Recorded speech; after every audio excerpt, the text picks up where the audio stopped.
ቪያግራ እስከመዋጥ የደረስኩበት ጉዳይ ከቀድሞ ፍቅረኛዬ ጋር የተለያየሁት በበዛው የወሲብ አምሮቴና ፍላጎቴ ከዛም አልፎ አልጠግብ ባይነቴ ነው። እንደው በነጋ ጠባ የትም ቦታ ባገኘኋት ቁጥር የወሲብ አምሮቴ እየተክለፈለፈ እየመጣብኝ ካላስተነፈስኩትና እንደዛ የሚያቅነዘንዘኝን መርዝ ካላወጣሁት የምሞት እስኪመስለኝ ድረስ ስለሚሰማኝ የተገናኘንበት የትም ይሁን የትም ከቻልኩ ወደ ቤቴ፣ ሩቅ ከሆነና ትንሽ ገንዘብ ከያዝኩ ደግሞ እዛው ያለንበት አካባቢ አልጋ ይዘን እተነፍሳለሁ። የኔ አምሮት የተጋነነ ቢሆንም እሷም በአማራት ሰዓት የዋዛ አይደለች። ድባብና አለባበሷን ሁሉ ወስዋሽ አድርጋ እንደ እብድ ነው የምንሆነው። ከጊዜያት በኋላ የተጋነነው የወሲብ አምሮቴ ሳያንስ አልጠግባይነቴ ሲበዛባት ይሄ ነገር ኖርማል አይመስለኝም፣ ለምን በሕክምና አትታየውም ስትለኝ ያለችኝ ነገር አግባብ እንደሆነ ባስብም ነገር ግን የሀበሻነት አጉል ኩራትና እፍረት ይዞኝ ይህንን ጉዳይ ይዤማ ወደ ሕክምና አልሄድም ብዬ ተውኩት።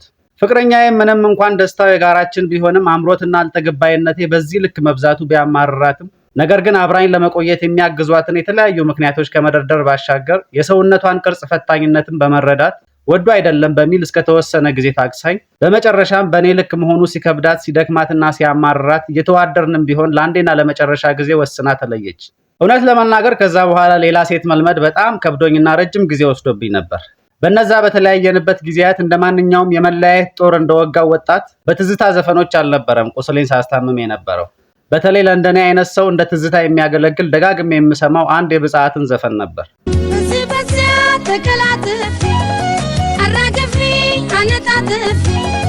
ትንሽ ቀምሰን ትንሽ ሳስት ወዲያው ደሞ አወላልከ ደሞ ወዲያው ያለ ሰከከ ማን ያላከን ባንዴ ተጣብከን በህይወቴ እንድቻለች ቀን ጭራሽ በፍጹም ጭራሽ ማን እንደሱ ለልፈኝ ላዳራሽ የኔ ጌታ የኔ አልጋ ወራሽ አቤት አቤት ሲት ሲያቃት ወየው ሲት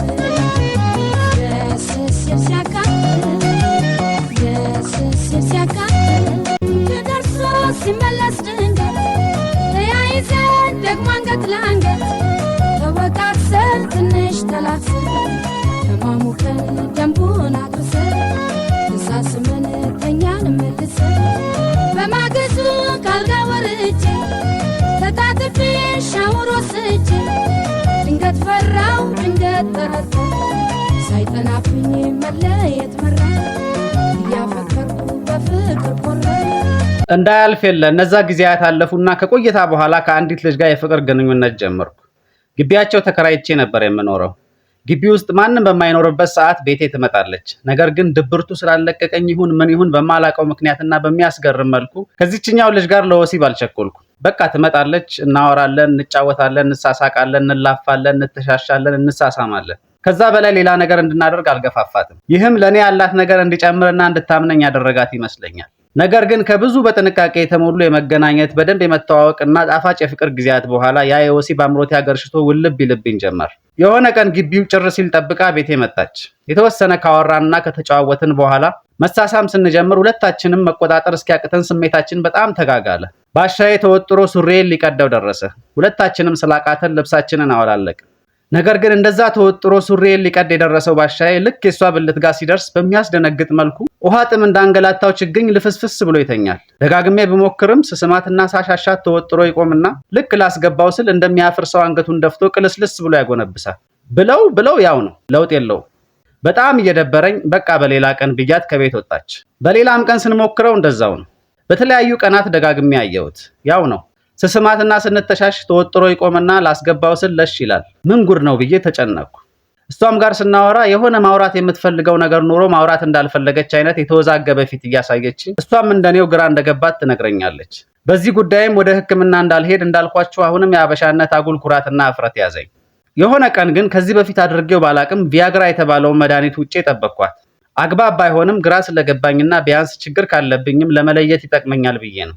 ነገር ግን ተስፋ በሚያስቆርጥ መልኩ አሁንም ስንሳሳምና ስንተሻሽ የመድኃኒቱ ስራ ጨምሮ ከበፊቱ በባሰ መልኩ ባሻዬ በጣም ቢወጠርም ልክ ላስገባው ስል የሆነ ቦታ ወግተው ያስተነፈሱት ይመስል ኩምሽሽ ይላል። ይሄኔ በጣም ደነገጥኩ። እሷም መደንገጤና መጨነቄ መባባሱን አይታ አንድ ያልጠበቅኩትን ነገር ነገረችኝ። እኔም የተወሰነ እንደማቀው እጅግ በጣም የምትፈራው አባቷ የባህል ሐኪምና የአንዳንድ ጥበቦች ባለቤት እንደሆነ ነግራኝ በሱ ማጣሪያና መመዘኛ ተመዝኖ የሚያልፍ ሁነኛ ባል እስኪመጣላት ድረስ ከሌላ ከማንም ወንድ ጋር እንዳትገናኝ በማሰብ መስታኮላሽ የሚባል እንደሰራባትና የትኛውም ወንድ የፈለገ ብልቱ ቢወጠር ሊያስገባ ሲል ሙሽሽ ብሎ እንዲተኛበት የሚያደርግ እንደሆነ እሷ ግን የአባቷ ማስፈራሪያ እንጂ እውነት አይሆንም ብላ አስባ የነበረ ቢሆንም ነገር ግን ከዚህ በፊት ከነበሩት 2 ፍቅረኞቿ ጋርም ልታደርግ ስትል እንደዚህ እየሆነባቸው እንደተለያዩ በሶስተኛነት በእኔ ሲደገም ነገሩ እውነት መሆኑን ለማመን እንደተገደደች ስትነግረኝ በሰዓቱ በጣም ደንግጬ ስለነበርና ያሳለፍኩት የጭንቀት ጊዜ ፊቴ ላይ ድቅን ስላለ ብቻዬን መሆን እፈልጋለሁ ብዬ ሸኘዋት።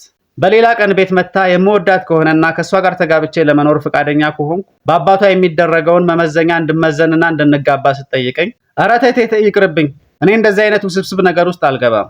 ለቪያግራ ራሱ የማይበገር ጉድ የሰሩት አባትሽ ነገ ተጋብተን ብንኖር ራሱ በእኔና አንቺ መሃል የሆነ ነገር ኮሽ ባለ ወይም ትንሽ በተጣላን ቁጥር እንደ ከባድ የፖሊስ ትዕዛዝ ብልቴን አንዴ እንዲተኛ አንዴ እንዲቆም እያደረጉ እንዲያሰቃዩኝ አልፈልግም ብዬ ተለየዋት። ኧረ ጎበዝ ግን በሀገራችን ውስጥ እንደዚህ አቅማቸው ለውጭ ምርት ራሱ የማይበገር ነገር የሚሰሩባቸውን ጥበቦች አሳድገን ለዓለም ብናዳርስ ምን ይመስላችኋል? ለነገሩ ለዓለም ከማዳረሳችን በፊት እዚሁ ሀገራችን ውስጥ በየቦታው ተሰግስገው ሕፃናትን የሚደፍሩ ድልብ መሃይሞችን ከሕግ ቅጣቱ በተጨማሪ ከተቻለ ይሄንን ጥበብ ትንሽ ሞዲፋይ አድርጎ ብልታቸው እስከ ወዲያኛው እንዳይቆም ቢደረግ ባይ ነኝ።